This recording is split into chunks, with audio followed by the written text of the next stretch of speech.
Hello दोस्तों, नमस्कार। स्वागत है आप सबका आपके अपने यूट्यूब चैनल कंप्लीट GKGS में। हम लोग भारतीय संविधान एवं राज्य व्यवस्था को कवर कर रहे हैं और इस क्रम में इस श्रृंखला का ये हमारा छठा वीडियो है। 5 वीडियो हम लोगों ने देख लिया है। 5 वीडियो के अंतर्गत हम लोगों ने काफ़ी चीज़ें कवर किया है, जैसे कि राज्य क्या होता है और फिर राज्य के कितने तत्व होते हैं। उसके अलावा फिर मानव समाज को राजनीतिक व्यवस्था की आवश्यकता क्यों पड़ी। इसके साथ ही हम लोगों ने ये देखा कि फिर भारत में राजनीतिक व्यवस्था की आवश्यकता क्यों पड़ी है, तो किस प्रकार से इन सारी चीज़ों को हम लोगों ने देखा है। तो ये सारी चीज़ें हम लोगों ने पिछले 5 वीडियो में कंप्लीट कर लिया है।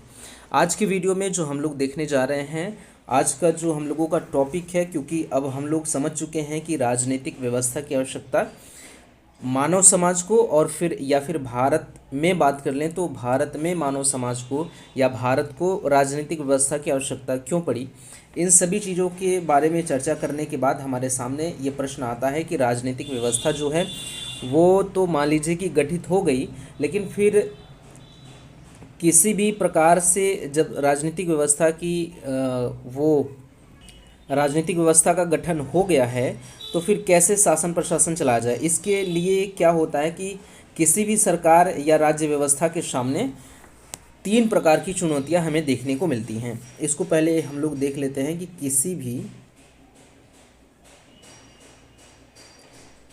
भी राज्य व्यवस्था के सामने, या कह लें कि किसी भी राज्य के सामने या किसी सरकार के सामने, किसी भी सरकार या राज्य व्यवस्था,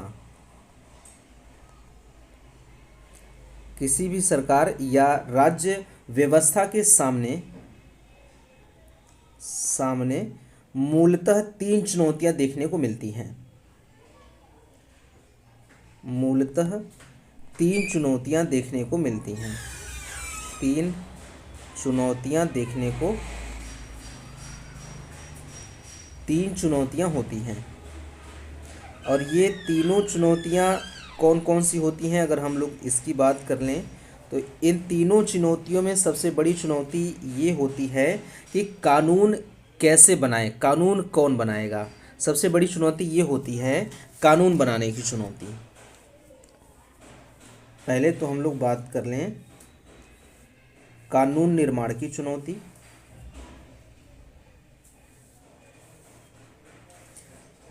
कानून निर्माण की चुनौती।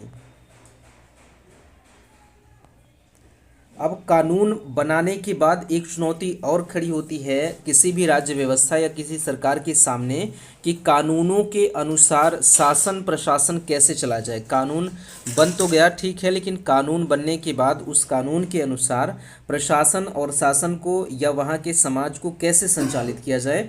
तो कानूनों के अनुसार दूसरी जो चुनौती है, कानूनों के अनुसार कानूनों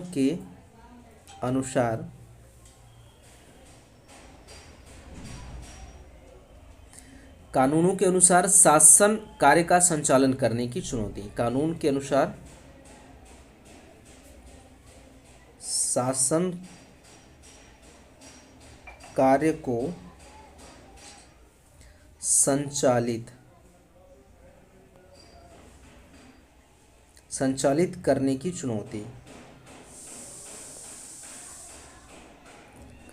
चुनौती। तो ये दूसरी सबसे बड़ी चुनौती होती है। सबसे पहले तो हमारे सामने ये चुनौती आती है कि कानून निर्माण कौन करेगा या कानून निर्माण कैसे होगा। तो जब इसका सॉल्यूशन मिलता है, तो इसका जब हल होता है कि कानून का निर्माण कौन करेगा और कानून का निर्माण हो जाता है, तो दूसरी सबसे बड़ी चुनौती खड़ी होती है हमारे सामने, या किसी भी सरकार या किसी भी राज्य व्यवस्था के समक्ष ये चुनौती खड़ी होती है कि फिर कानून के अनुसार शासन प्रशासन को कैसे संचालित किया जाए।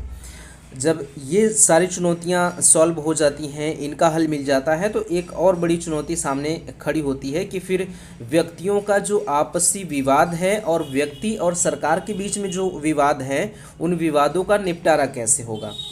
तो विवादों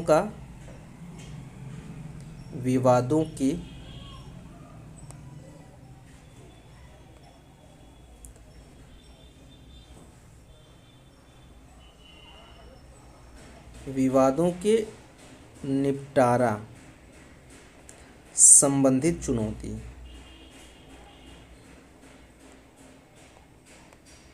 निपटारा संबंधित चुनौती आप देख लीजिए। तो ये 3 चुनौतियां मुख्यतः देखने को मिलती हैं किसी भी सरकार या फिर किसी भी राज्य व्यवस्था के सामने। किसी भी राज्य व्यवस्था में या किसी राजनीतिक व्यवस्था में हम लोग बात कर लें तो किसी भी सरकार या किसी भी राज्य व्यवस्था या किसी भी राजनीतिक व्यवस्था के समक्ष ये 3 मूल चुनौतियां हमें देखने को मिलती हैं। एक तो कानून निर्माण करने की चुनौती, दूसरा कानून के अनुसार जब कानून का निर्माण हो गया तो कानून के जो निर्माण हुआ है उस कानून के अनुसार शासन प्रशासन को चलाने की चुनौती जो होती है वो भी होती है। और साथ ही साथ एक और बड़ी चुनौती होती है कि विवादों का निपटारा। अगर 2 समुदायों के बीच में, 2 व्यक्तियों के बीच में, सरकार और फिर व्यक्ति के बीच में अगर किसी प्रकार का विवाद हो जाता है तो उस विवाद को निपटाने की चुनौती जो होती है वो भी किसी भी राज्य व्यवस्था के सामने एक बड़ी चुनौती होती है। तो इन सभी चुनौतियों के समाधान हेतु जिन 3 अंगों का निर्माण किया गया है, इन 3 चुनौतियों को संचालित करने के लिए, सुचारू रूप से चलाने के लिए जो 3 संस्थाओं का निर्माण किया गया है, जिन 3 संस्थाओं का इजाद किया गया है, वो 3 संस्थाओं को कहा जाता है शासन के अंग। इन्हीं 3 संस्थाओं को क्या कहा जाता है? इनको कहा जाता है शासन के अंग। तो आगे अगर हम लोग बात करते हैं तो प्रत्येक समाज में या प्रत्येक राज्य व्यवस्था में या प्रत्येक शासन व्यवस्था में हम लोग बात कर लेते हैं कि प्रत्येक शासन व्यवस्था में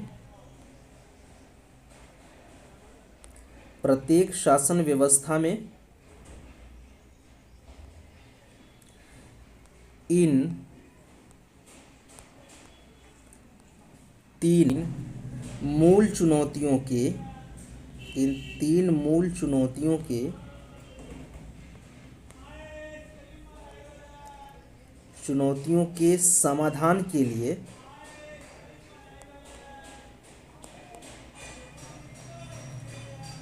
समाधान के लिए उपाय किए जाते हैं।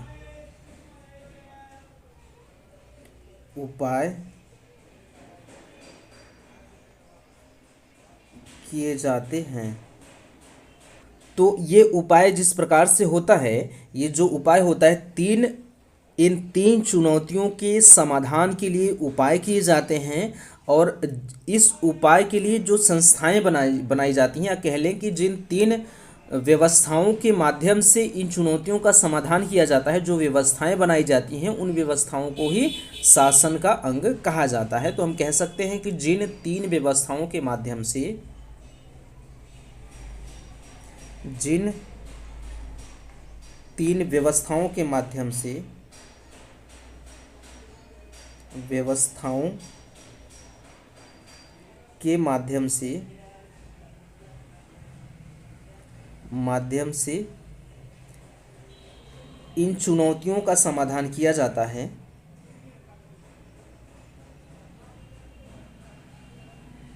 इन चुनौतियों का समाधान किया जाता है,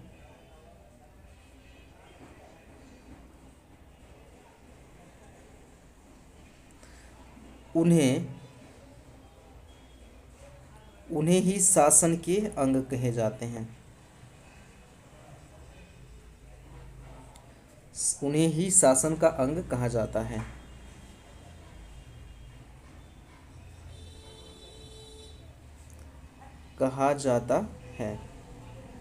तो ये थी कि प्रत्येक शासन व्यवस्था में इन 3 मूल चुनौतियों के समाधान के लिए उपाय किए जाते हैं, और जिन 3 व्यवस्थाओं के माध्यम से इन चुनौतियों का समाधान किया जाता है उन्हें ही शासन के अंग कहे जाते हैं, उनको ही शासन का अंग कहा जाता है। तो ये आमतौर पे ये 3 शासन के अंग क्या होते हैं, इसके बारे में हम लोग बात कर लें। यहाँ पे शासन के अंग हम लोग बात कर रहे हैं, शासन के अंग। तो ये जो 3 शासन के अंग होते हैं ये कौन कौन से होते हैं, इसकी हम लोग बात करें तो इस प्रकार से होते हैं। जो पहला होता है इसको कहा जाता है विधायिका, क्योंकि पहली चुनौती क्या है? कानून बनाने की चुनौती। तो कानून बनाने के लिए विधायिका का निर्माण किया जाता है। तो ये कानून बनाने की संस्था होती है, इसको कहते हैं कानून बनाने की संस्था। कानून बनाने की संस्था। तो ये जो पहली चुनौती है, पहली चुनौती से निजात पा लिया गया है कि कानून कैसे बनाया जाए। तो कानून बनाने की चुनौती से क्या हो गया, उसका सॉल्यूशन मिल गया। तो ये विधायिका क्या करेगी, कानून का निर्माण करेगी। और दूसरा जो चुनौती है वो ये था कि कानून को कैसे लागू कराया जाए। कानून को लागू कराने की जो चुनौती थी वो दूसरी सबसे बड़ी चुनौती थी। तो उसके लिए जो समाधान किया गया, जिस संस्था का निर्माण किया गया, उस संस्था का नाम रखा जाता है कार्यपालिका। वो क्या है, कार्यपालिका है। तो कार्यपालिका का काम क्या होता है कि कानून के अनुसार शासन चलाने वाली संस्था होती है। कानून के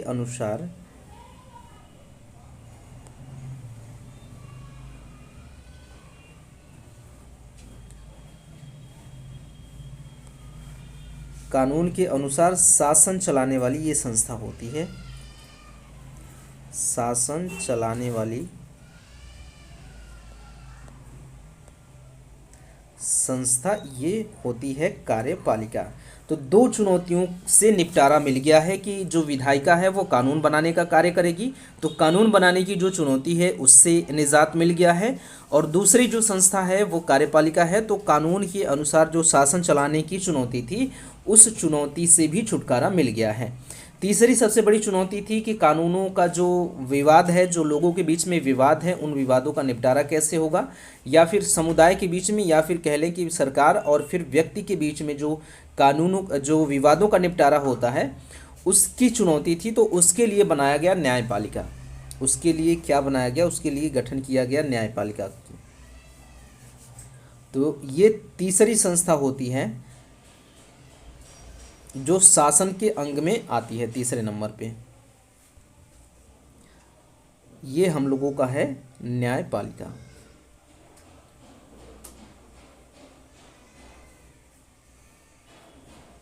न्यायपालिका।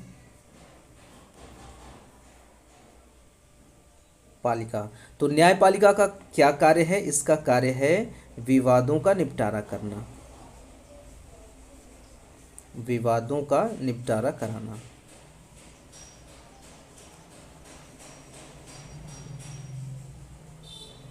विवादों का निपटारा किसके अनुसार, कानून के अनुसार विवादों का निपटारा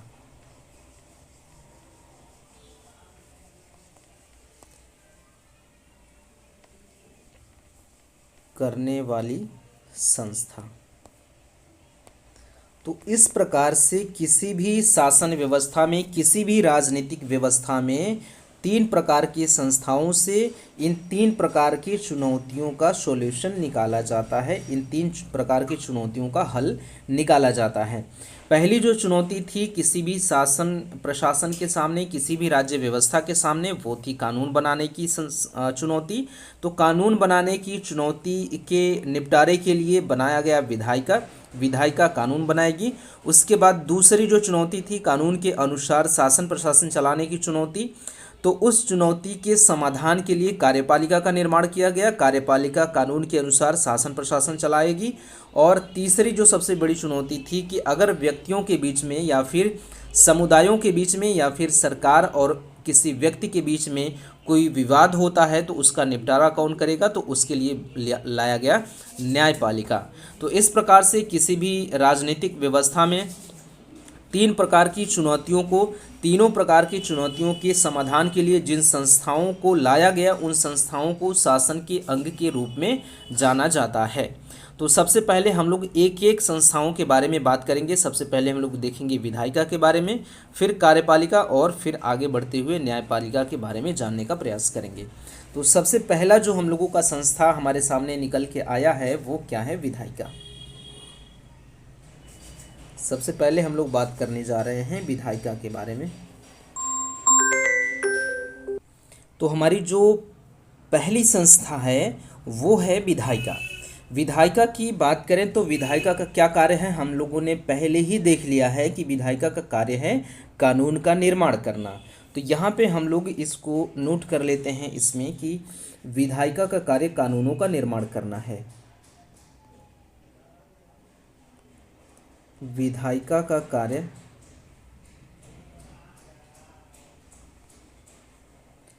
कानूनों का निर्माण करना है।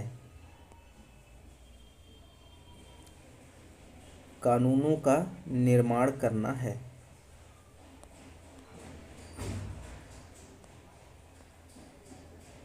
तो ये एक सीधी सी बात है, एक सिंपल सी लाइन है विधायिका के बारे में, जो कि मूल बात है विधायिका का। विधायिका की जो मूल लक्षण है या मूल कार्य है, वो विधायिका का कार्य है कानूनों का निर्माण करना। तो सीधी सी बात, अगर हम प्राचीन काल की बात करें, पुराने समय में विधायिका क्या थी, तो पुराने समय में किस प्रकार की शासन प्रणाली चलती थी, किस प्रकार की लोकतंत्र थी, कि राजतंत्र थी, कि धर्मतंत्र। तो अब देखेंगे कुछ समय पहले प्राचीन काल में तो यूरोप वगैरह में धर्मतंत्र जैसी कोई व्यवस्था चलती थी। वहाँ पे जो धर्म के बड़े आला अधिकारी लोग होते हैं, यानी कि बड़े बड़े जो संत होते हैं, जो पोप वगैरह होते थे, ईसाई धर्म के बड़े बड़े लोग होते थे, तो उनके द्वारा वहाँ का शासन प्रशासन चलाया जाता था। तो वो क्या था, धर्मतंत्र था। भारत में क्या था, राजतांत्रिक प्रणाली देखने को मिलती है, यानी कि राजतंत्रीय प्रणाली भारत में देखने को मिलती है, जिसको मोनारिकल सिस्टम कहते हैं। तो मोनार्की था भारत में, यानी कि राजतंत्रीय प्रणाली थी। तो राजतंत्रीय प्रणाली में देखा जाता है कि आमतौर पे राजा के हाथ में होता था कानून बनाना। कानून बनाना ही नहीं, बल्कि कानून को लागू करना और सजा देना, यानी कि जो विधायिका का काम है वो भी राजा के हाथ में था, कार्यपालिका का काम और न्यायपालिका, तीनों का कार्य जो था वो राजा के हाथ में था। राजा सर्वो सर्वा होता था उस क्षेत्र का।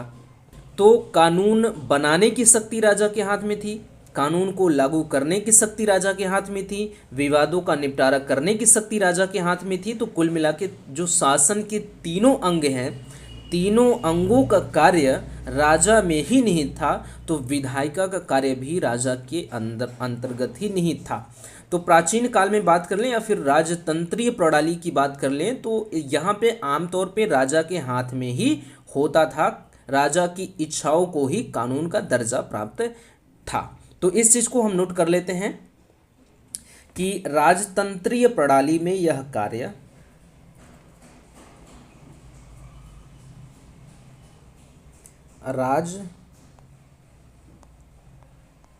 राजतंत्रीय प्रणाली में राजतंत्रीय प्रणाली में यह कार्य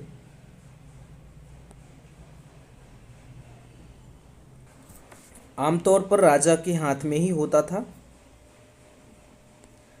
आमतौर पर किसके हाथ में होता था, आमतौर पर राजा के हाथ में होता था। राजा के हाथ में होता था। तो सीधी सी बात है कि जो प्राचीन काल में जो राजतंत्रीय प्रणाली थी या फिर धर्मतंत्रीय प्रणाली की भी बात कर ले, जो मोनार्कल सिस्टम थी उसकी भी बात कर लें, तो वहाँ पे भी आप धर्म से जुड़े हुए जो बड़े बड़े संत होते थे, बड़े बड़े अधिकारी होते थे धर्म से जुड़े हुए, उनकी ही इच्छा जो है वो कानून होती थी, उनके अनुसार ही शासन प्रशासन सारे काम चलाए जाते थे। तो वहाँ पे जो धर्मतंत्र है, तो धर्मतंत्र में हम कह सकते हैं कि विधायिका, कार्यपालिका और न्यायपालिका की तीनों शक्तियां जो थी वो धर्म के लोगों के हाथ में थी या चर्च के हाथ में, यूरोप में हुआ करती थी। तो यहाँ पे विधायिका के संदर्भ में सीधी सी बात हम लोगों ने दो शब्द लिखे हैं, दो लाइन लिखे हैं कि विधायिका का कार्य क्या है, कानूनों का निर्माण करना। और जब राजतंत्रीय प्रणाली की बात कर ले, तो यहाँ पे यह कार्य यानी कि कानून बनाने का कार्य आमतौर पर राजा के हाथों में ही होता था। हाँ, तो यहाँ पे राजा की इच्छाओं को ही राजा के इच्छाओं को ही राजा की इच्छाओं को ही कानून का दर्जा प्राप्त था।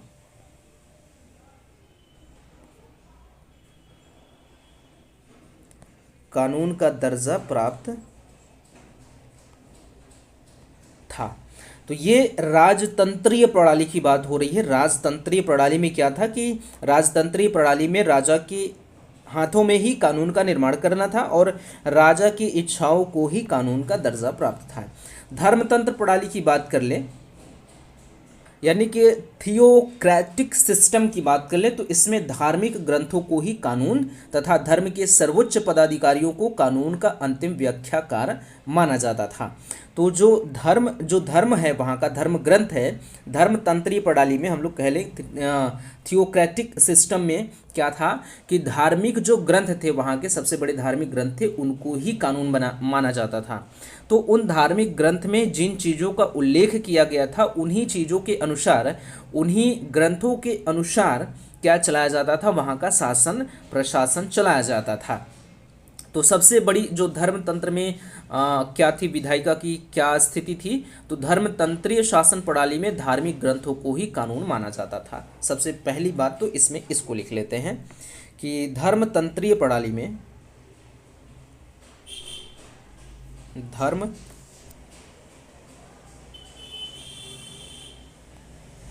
धर्मतंत्रीय प्रणाली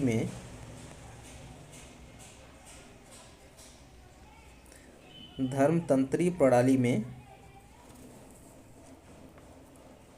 धार्मिक ग्रंथों को ही तथा धर्म के सर्वोच्च पदाधिकारियों को ही कानून का अंतिम व्याख्याकार माना जाता था। तो धर्मतंत्रीय प्रणाली में धार्मिक ग्रंथों को ही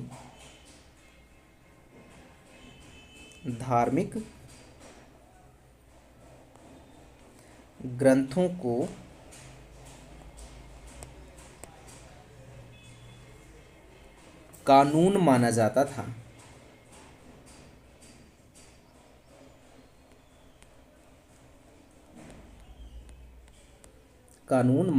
था।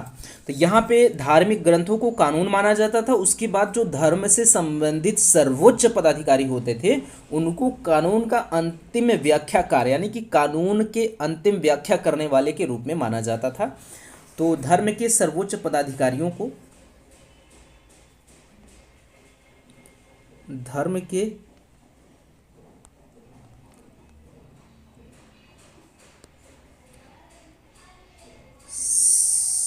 सर्वोच्च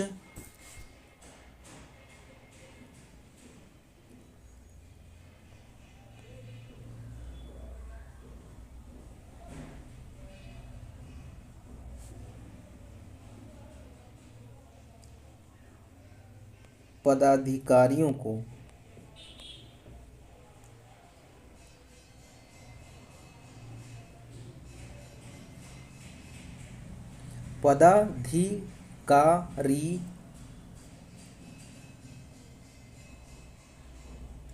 पदाधिकारियों को कानून का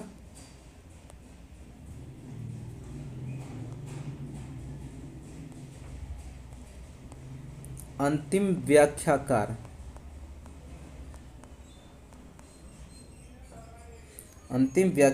माना जाता था।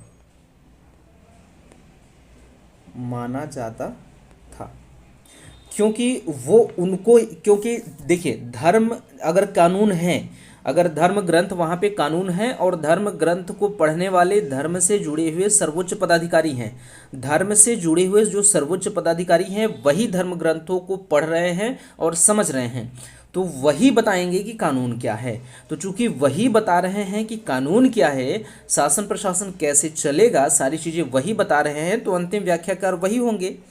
तो हम कह सकते हैं माना जाता था, क्योंकि वही बताते थे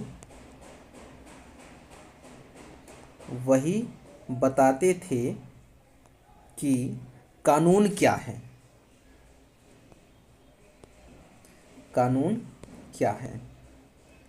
क्योंकि उसके बारे में जानकारी उन्हीं के पास थी जो धर्म से जुड़े हुए सर्वोच्च पदाधिकारी थे।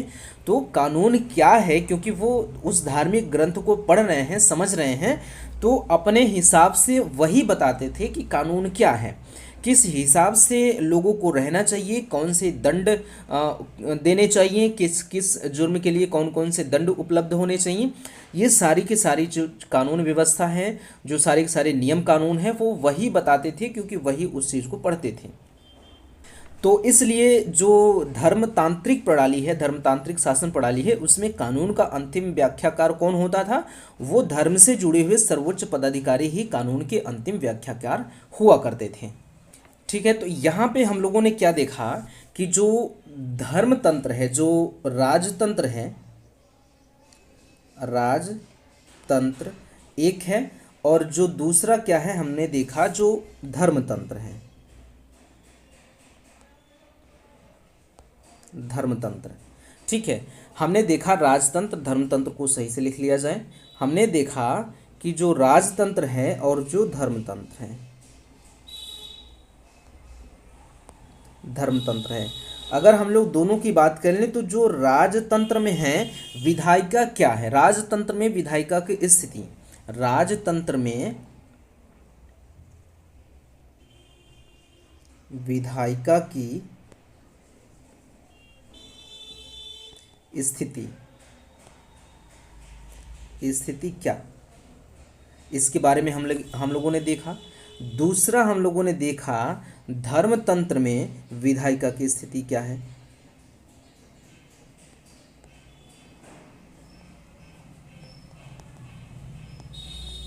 विधायिका की स्थिति यहाँ पे धर्मतंत्र में क्या, ये दोनों हम लोगों ने देख लिया। तो राजतंत्र में जो विधायिका की स्थिति हमने देखा कि राजा सर्वे सर्वा, राजा की इच्छा ही कानून है। क्योंकि जो ये है, हम लोग किसकी बात कर रहे हैं? हम लोग बात कर रहे हैं विधायिका की। तो राजतंत्र में विधायिका की स्थिति क्या है? तो राजतंत्र में विधायिका की स्थिति ये है कि राजा की इच्छा ही कानून है, क्योंकि राजा सर्वे सर्वा है। यहाँ पे अगर हम लोग बात कर लें, क्योंकि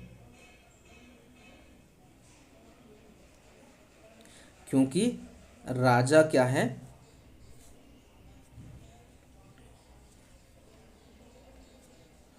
राजा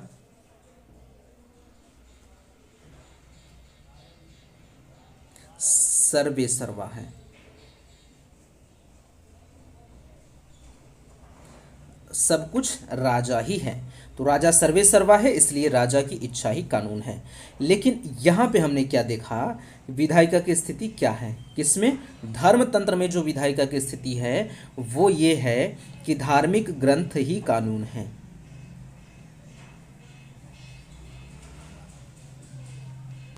धार्मिक ग्रंथ ही कानून है।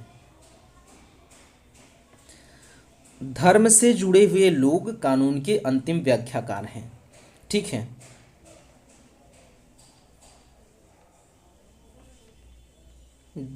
धर्म के उच्च लोग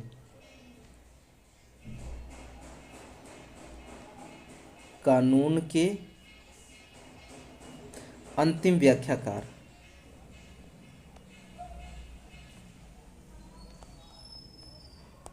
अंतिम व्याख्याकार हैं। ठीक, ये चीज़ हम लोगों ने देख लिया कि जो विधायिका की स्थिति है, हम लोग किसकी स्थिति बात कर रहे हैं? हम लोग बात कर रहे हैं विधायिका के बारे में। जो विधायिका है, विधायिका की स्थिति धर्मतंत्र में क्या थी और विधायिका की स्थिति राजतंत्र के समय में क्या थी।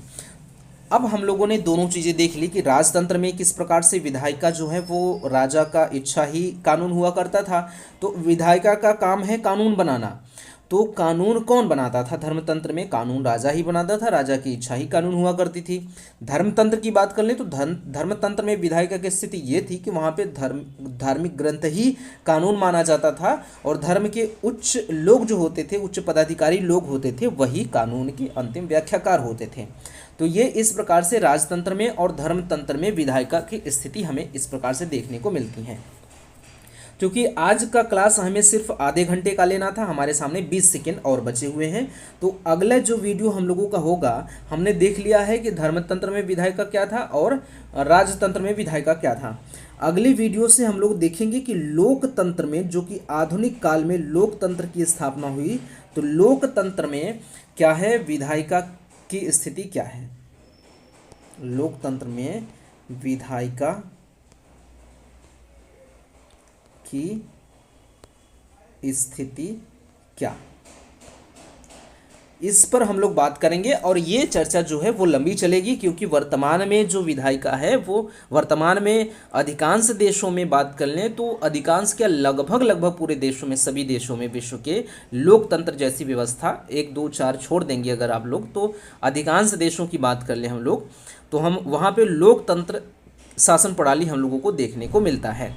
तो चूंकि इतना लंबा है, तो ये जो लोकतंत्र में विधायिका की स्थिति है थोड़ी सी लंबी चर्चा होने वाली है कंपैरेटिवली, उसके मुकाबले जितनी चर्चा हम लोगों ने धर्मतंत्र के अंदर की है और राजतंत्र के अंदर विधायिका के बारे में बात की है, उसके मुकाबले लोकतंत्र में जो विधायिका की बात है वो थोड़ी सी अधिक होने वाली है। उसके बाद हम लोग कार्यपालिका की ओर चलेंगे और कार्यपालिका के बारे में भी इसी प्रकार से बात करेंगे कि प्राचीन काल में कार्यपालिका की स्थिति क्या हुआ करती थी।